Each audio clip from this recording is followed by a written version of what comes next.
गांधी जी आपको संबोधित करेंगे।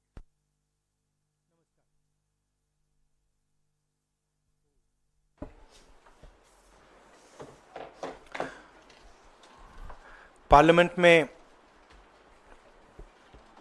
हमने कहा था कि कास्ट सेंसस को हम करवा के छोड़ेंगे, और हमने ये भी कहा था कि 50% की जो कैप है, जो आर्टिफिशियल दीवार लगा रखी है, उसको भी हम तोड़ के हटाएंगे। पता नहीं क्या हुआ, सडनली 11 साल बाद नरेंद्र मोदी जी कहते थे कि सिर्फ 4 जाते हैं, सडनली कास्ट सेंसस का अनाउंसमेंट किया। हम इसको सपोर्ट करते हैं, पूरी तरह सपोर्ट करते हैं, मगर हम टाइमलाइन चाहते हैं। हम जानना चाहते हैं ये कब तक होगा, और ये एक पहला कदम है। तेलंगाना एक मॉडल बना है कास्ट सेंसस के लिए, और वो ब्लूप्रिंट बन सकती है। और कास्ट सेंसस को डिज़ाइन करने में हमारा पूरा सरकार को ऑफर है, पूरा समर्थन है कि हम डिज़ाइन करेंगे, क्योंकि डिज़ाइन बहुत ज़रूरी है। क्योंकि 2 एग्जाम्पल्स हैं, एक बिहार का डिज़ाइन है, दूसरा तेलंगाना का डिज़ाइन है, उसमें ज़मीन आसमान का फ़र्क है। और मैं दोहराना चाहता हूं कि कास्ट सेंसस पहला कदम है। हमारा जो विजन है, एक बिल्कुल नया डेवलपमेंट का, विकास का पैराडाइम हम कास्ट सेंसस के माध्यम से लाना चाहते हैं। सिर्फ रिजर्वेशंस नहीं, मगर हम सेंट्रल सवाल पूछ रहे हैं कि चाहे ओबीसीज हों, दलित्स हों, आदिवासी हों, उनकी देश में कितनी भागीदारी है। कास्ट सेंसस से एक प्रकार से पता लगेगा, बट कास्ट सेंसस से आगे जाना है। हमारे इंस्टीट्यूशंस में, संस्थाओं में इनकी कहां कहां पार्टिसिपेशन है, पावर स्ट्रक्चर जो है उधर कितनी पार्टिसिपेशन है, ये नेक्स्ट स्टेप है। और हम चाहते हैं कि इस डायरेक्शन में कास्ट सेंसस जाए। हमने एक और चीज कही थी, कांग्रेस पार्टी ने रेज की थी, मैनिफेस्टो में भी था, article 15(5). Article 15(5) is reservation in private education institutions. ये कानून है, ऑलरेडी कानून है, और हम चाहते हैं एकदम इस कानून को एनडीए की सरकार, बीजेपी की सरकार इंप्लीमेंट करना शुरू करे। सेंसस को डिले किया है और अपोज किया था, हम इस को वेलकम करते हैं। ये हमारा विजन है, इन्होंने अडॉप्ट किया, बहुत अच्छा, मगर हम चाहते हैं कि हमें डेट्स बताए जाएं, किस दिन तक ये सेंसस होगा, बजट में इसका पैसा आना चाहिए, अभी बजट में पैसा नहीं है, और फिर जो डेवलपमेंटल विजन है वो हमारे सामने प्रेजेंट होना चाहिए। तो ये मैं आपसे कहना चाहता था, अंग्रेजी में बोल देता हूं। Caste census we have been fighting now for some time. Government has opposed for some reason. We don't understand what that reason is. They have suddenly decided to do it. We welcome that. We are happy that they have done the caste census. Telangana is a model state for the caste census. There are 2 caste censuses in front of us. One is Telangana, the other is Bihar. They are completely different caste censuses.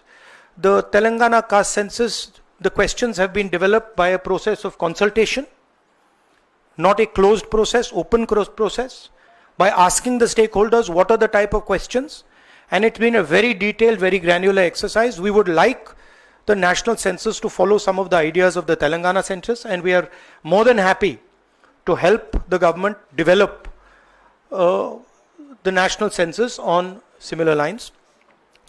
We've had 2 other issues that we have discussed which are also central, which is the 50% cap on reservations. Now this is becoming an impediment.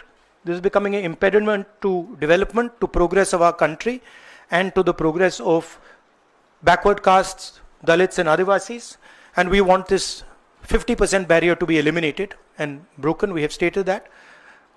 We have put enough pressure on the government to get the caste census done.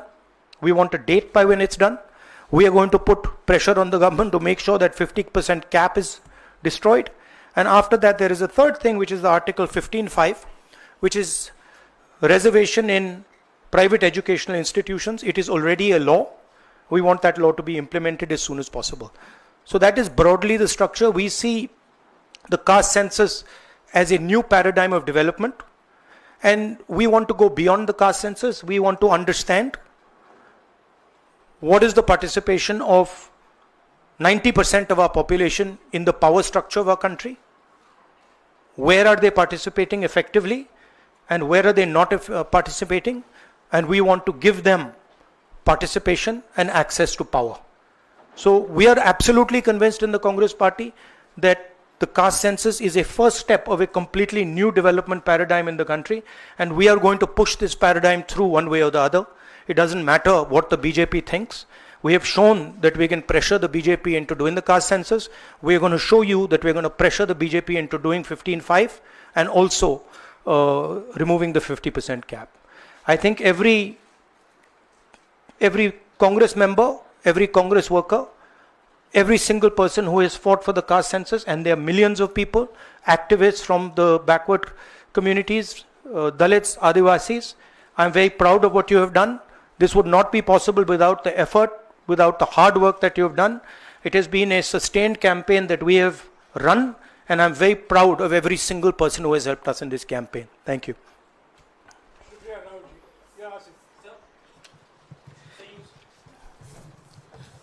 So you said that the government was opposed to this and suddenly decided to take this step. Do you think that this decision has been taken in light of the upcoming Bihar polls? No, I don't think so. I don't think that's why this decision has been taken in a hurry. I don't need to comment on whether they took it, when they took it, how they took it. Now they have taken it. We are happy they've taken it. Now this needs to be taken forward. Sir, प्रधानमंत्री बार बार ये कहते थे कि ये 4 जातियां होती हैं सिर्फ देश में. अब अचानक से फैसला हुआ, तो क्या लगता है कि आपको जो विपक्ष ने और आप लोगों ने दबाव बनाया, उस दबाव के कारण? ये सिर्फ हमने दबाव नहीं डाला, ये सिर्फ दबाव नहीं डाला है हमने, ये हमने ऑर्गेनाइज तरीके से बहुत गहराई से कैंपेन चलाया है, ग्रासरूट लेवल पे कैंपेन चलाया है, और महीनों से हम ये कैंपेन चला रहे हैं और इस कैंपेन का असर पड़ा है, इफेक्ट आया है, और इसीलिए इन्होंने ये डिसीजन लिया है. बट कास्ट सेंसस जो मैंने आपसे बोला, ये दरवाजा खोलने का तरीका है. उसके बाद रियल विकास का काम शुरू होगा. एक बार हमें इंफॉर्मेशन मिलेगी तो फिर हम उस इंफॉर्मेशन के बेसिस पे हम एक्शन ले पाएंगे. मैं आपको 2-3 उदाहरण देता हूं. तेलंगाना के कास्ट सेंसस में से इंफॉर्मेशन किस ग्रैन्युलैरिटी की आ रही है और किस टाइप की इंफॉर्मेशन आ रही है. तेलंगाना में जो कॉर्पोरेट स्ट्रक्चर है, CEOs, management team, senior management, ownership structure, उसमें आपको एक दलित नहीं मिलेगा, एक आदिवासी नहीं मिलेगा, एक पिछड़े वर्ग का व्यक्ति नहीं मिलेगा. मैं कह रहा हूं एक नहीं मिलेगा. मैं ये नहीं कह रहा हूं कि 1% नहीं मिलेगा, है ही नहीं. 90% of India is not represented there. First. Second, gig workers, जिनके लिए हमने तेलंगाना में और अब कर्नाटक में हम कानून बना रहे हैं. अगर आप गिग वर्कर्स की लिस्ट देखें, जिसको मैं मॉडर्न स्लेवरी कहता हूं, उसमें आपको सिर्फ ओबीसी, दलित और आदिवासी मिलेंगे. तो ये 2 स्ट्रीम्स बन रही हैं. एक स्ट्रीम मजदूरी की स्ट्रीम, गरीबी की स्ट्रीम, बेरोजगारी की स्ट्रीम, जिसमें दलित, आदिवासी, पिछड़ा वर्ग है, और दूसरी स्ट्रीम जिसमें एक छोटी सी एलीट पूरे के पूरे सिस्टम को कंट्रोल कर रही है. उसके ऊपर अदानी जी, अंबानी जी बैठे हैं. तो ये कास्ट सेंसस इस चीज को बदलने का फाउंडेशन है. पहला कदम है। राहुल जी आप लगातार दबाव बना रहे थे, लेकिन पिछले 11 सालों से प्रधानमंत्री मोदी इस पर नहीं मान रहे थे। अभी पहलगाम का इतना बड़ा हादसा हुआ, क्या आपको लगता है कि इस वक्त में जो टाइमिंग है प्रधानमंत्री की कास्ट सेंसस को मानना, वो पहलगाम से ध्यान भटकाने की कोशिश है? आप जर्नलिस्ट हो, ये आप लोगों का काम है, आपका काम स्पेक्यूलेशन है, मेरा काम स्पेक्यूलेशन नहीं है, मैं फैक्ट्स पे काम करता हूं। तो आप स्पेक्यूलेट कीजिए, मैं इस पे स्पेक्यूलेट नहीं करूंगा, मेरे को स्पेक्यूलेट करने की ज़रूरत ही नहीं है। उन्होंने क्यों लिया क्यों नहीं लिया उसमें मुझे कोई इंटरेस्ट नहीं है। लिया और ये बड़ा स्टेप है।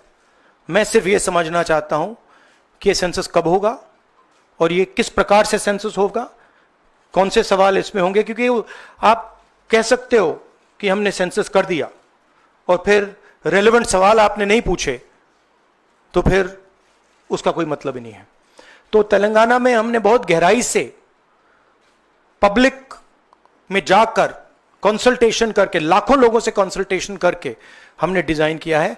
तो we want a people's census, we don't not want a bureaucrat census. Sir आप पहले ही कहते थे कि एक्सरे है ये, तो एक्सरे के लिए सरकार राजी हो गई है। किस तरीके से एक्सरे हो, आप बार बार तेलंगाना मॉडल की बात कर रहे हैं, तो क्या तेलंगाना मॉडल अडॉप्ट होना चाहिए, किस तरीके से होना नहीं, चाहिए? देखिए तेलंगाना मॉडल में 2-3 प्रिंसिपल्स हैं। पहला प्रिंसिपल है कि बंद कमरे में 5-10 ब्यूरोक्रेट्स ने उसको नहीं डिजाइन किया, ठीक है? क्योंकि फ्रैंकली बोलूं तो जिन कम्युनिटीज की हम मदद करने की कोशिश कर रहे हैं उनकी होल्ड ब्यूरोक्रेसी में है ही नहीं। तो हम चाहते हैं मैस सेंसस, ओपन टेक्नोलॉजी का सेंसस, जहां हम स्टेक होल्डर से पूछें आपको एक्चुअली डिजाइन में आपकी क्या राय है, आप डिजाइन के बारे में क्या सोचते हो। यह तेलंगाना का first principle. Second principle Telangana में कि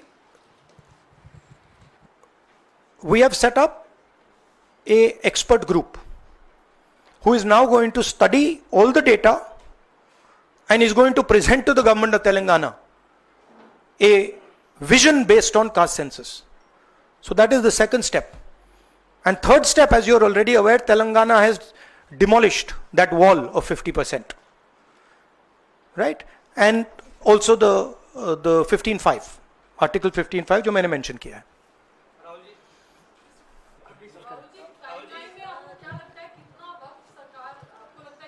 मुझे लगता है, मेरी इमीडिएट सस्पिशन है कि ये वो वुमेन्स बिल वाली स्ट्रेटजी टाइमलाइन वाली है, but I hope that better sense prevails.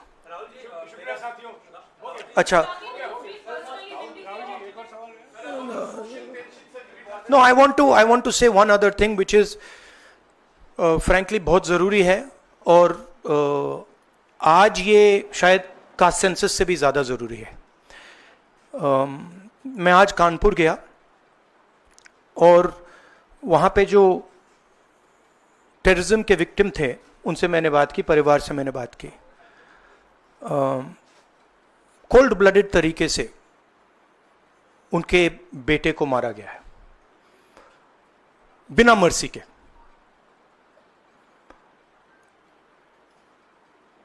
और 28 लोगों को ऐसे मारा गया है, बहुत सारे लोग घायल हुए हैं।